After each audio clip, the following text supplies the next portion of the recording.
नमस्कार, आरोहण भारत पर आपका स्वागत है। आज के इस विशेष अंक में बात करेंगे 1967 में हुए भारत और चीन के बीच नाथुला और चावला की लड़ाई, जिसके बारे में इतिहास में ना तो ज़्यादा कोई जिक्र मिलता है और ना ही एनसीईआरटी के पुस्तकों में इसकी ज़्यादा व्याख्या मिलती है। मशहूर लेखक प्रबल दास गुप्ता ने 1967 के भारत और चीन के बीच हुए इस युद्ध पर आधारित अपनी पुस्तक में भी यही लिखा था कि किस प्रकार चीनी सरकार ने युद्ध के बाद इस घटना के प्रचार को रोकने के लिए भारत के साथ अपनी सहमति भी बना ली थी। हालांकि चीन जब कभी भी मौका मिलता है तो 1962 के बारे में बोलने से नहीं बचता और 1962 के हार के याद दिलाते हुए भारत पर हमेशा एक साइकोलॉजिकल प्रेशर बनाने की कोशिश करता है। परंतु भारत को भी चीन के इस एजेंडे को ध्वस्त करने के लिए 1967 के युद्ध के बारे में बोलना चाहिए और चीन पर भी उसी प्रकार का साइकोलॉजिकल दबाव डालने की कोशिश करनी चाहिए। तो आइए बात करते हैं 1967 के भारत और चीन के बीच हुए नाथुला और चावला के युद्ध के बारे में, जिसमें भारतीय सेना ने पराक्रम दिखाते हुए चीन के 400 सैनिकों की लीला समाप्त कर दी थी। 1962 में जब भारत को चीन के हाथों शिकस्त झेलना पड़ा तो पूरा देश गहरे गम में डूब गया था, लेकिन भारतीय सेना ने अपने मनोबल को गिरने नहीं दिया और 1962 के हार का बदला 1967 में चुकाया और चीन को यह समझा दिया कि भविष्य में यदि भारत से चीन उलझता है तो उसके हित में यह नहीं होगा।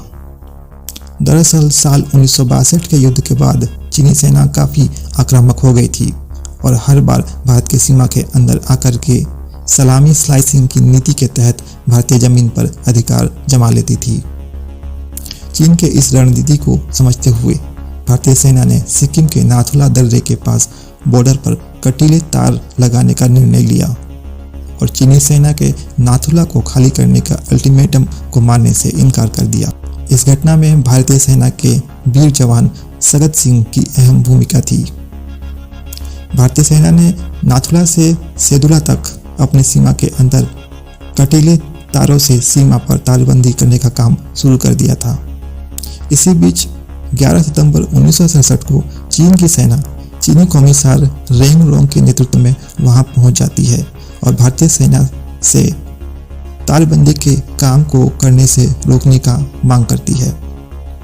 इसी बीच दोनों सेनाओं में बहसबाजी शुरू हो जाती है और यह बहसबाजी धीरे धीरे हाथापाई पर उतर आती है। चीन की सेना भारतीय सेना पर भड़क जाती है और अचानक गोलीबारी शुरू कर देती है। क्योंकि भारतीय सेना को गोलीबारी जैसी घटना के बारे में कोई अंदेशा नहीं था, इसलिए वे तैयार भी नहीं थे और ऐसे में मात्र कुछ मिनटों के अंदर ही भारत के 60 से ज़्यादा जवान वीरगति को प्राप्त हो जाते हैं। क्योंकि चीनी सेना ने भारतीय सेना पर गोली चला करके आपसी विश्वास को तोड़ा था, ऐसे में अब भारतीय सेना ने भी चीन के द्वारा किए गए गोलीबारी का जवाब देने के लिए अपने तोपखाने भी खोल दिए। इस प्रकार भारतीय सेना ने लगातार 3 दिनों तक चीनियों के खिलाफ मशीन गन और तोपों से प्रहार करना शुरू कर दिया। भारत के जवाबी कार्यवाही से पीएलए के 350 से ज़्यादा चीनी सैनिक मारे गए।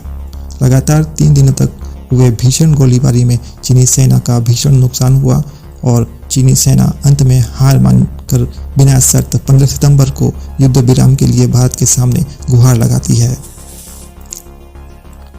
अंत में भारतीय सेना 15 सितंबर को युद्ध विराम कर देती है और इस युद्ध के बाद चीनियों को भारतीय सेना के पराक्रम का अंदाजा हो जाता है।